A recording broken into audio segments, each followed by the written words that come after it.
కూటమి ప్రభుత్వంపై YCP MLC Botsa Satyanarayana ధ్వజమెత్తారు. ఈ మేరకు ఆయన విశాఖలో మీడియా సమావేశం నిర్వహించి కూటమి ప్రభుత్వానికి ప్రజలు సరైన గుణపాఠం చెబుతారన్నారు. ఈ సందర్భంగా బొత్స మాట్లాడుతూ 1300 కోట్ల రూపాయల విలువైన 13 ఎకరాల భూమిని ప్రభుత్వం లూలు సంస్థకు 99 ఏళ్లకు కేవలం 3 కోట్ల రూపాయల అద్దెకు ఇవ్వాలని నిర్ణయం తీసుకుందని ఆరోపించారు. దీనితో పాటు 150 కోట్లు స్టాంపు డ్యూటీ, ఇతర పన్నుల మినహాయింపు ఇస్తోందన్నారు. ఆ రాయితీ సొమ్ము 150 కోట్లతో రెస్టారెంట్లు, సినిమా హాల్, కన్వెన్షన్ హాల్ ఎందుకు నిర్మించకూడదని ప్రశ్నించారు. లూలు కంపెనీతో ఉన్న చీకటి ఒప్పందాన్ని బయట పెట్టాలన్నారు. ఇంకో ఏడాదిలో స్థానిక సంస్థలు ఎన్నికలు రాబోతుండగా కూటమి నాయకులు దౌర్జన్యాలకు పాల్పడుతున్నారని, వారి దుర్మార్గాలకు పోలీసులు వంత పాడుతున్నారని దుయ్యబట్టారు. రాష్ట్రాన్ని మరో బీహార్గా చేయాలని చూస్తున్నారా అంటూ నిలదీశారు.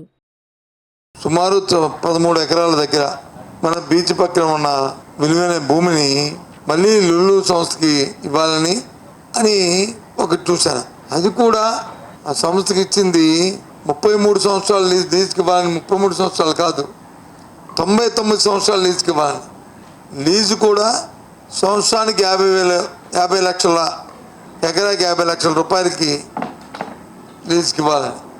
దాంట్లో వాళ్ళు చేసే కట్టడాలు, సినిమా హాల్స్, రెస్టారెంట్లు, కన్వెన్షన్ సెంటర్లు, ఇవి ఆలోచించేమని అడుగుతున్నాను మీ ద్వారా రాష్ట్ర ప్రధానికని, ముఖ్యంగా మా ఉత్తరాంధ్ర ప్రాంతంలో ఈ ఉత్తరాంధ్ర ప్రాంత ప్రజలందరినీ కూడా సినిమాలు కట్టడానికి, రెస్టారెంట్లు కట్టడానికి, కన్వెన్షన్ సెంటర్కి, బీచ్ పక్కనున్న ఎకరా సుమారు 100 కోట్ల రూపాయలు తక్కువ లేకుండా చేస్తున్న 1300 కోట్ల రూపాయల ఆస్తిని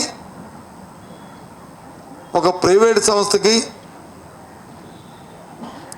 లీజుకి ఇవ్వడం అనేది సమంజసమా ఆలోచించమని కోరుతున్నాను. ప్రభుత్వం అట్టహాసంగా చెప్పింది ఎన్నికల ముందు మేము సంపద సృష్టిస్తామని. ఇది సంపద సృష్టిలో భాగమా అని అడుగుతున్నాను. ఇదేనా సంపద సృష్టించమంటే? ప్రభుత్వం 100 కోట్ల, 1000 కోట్ల ఆస్తిని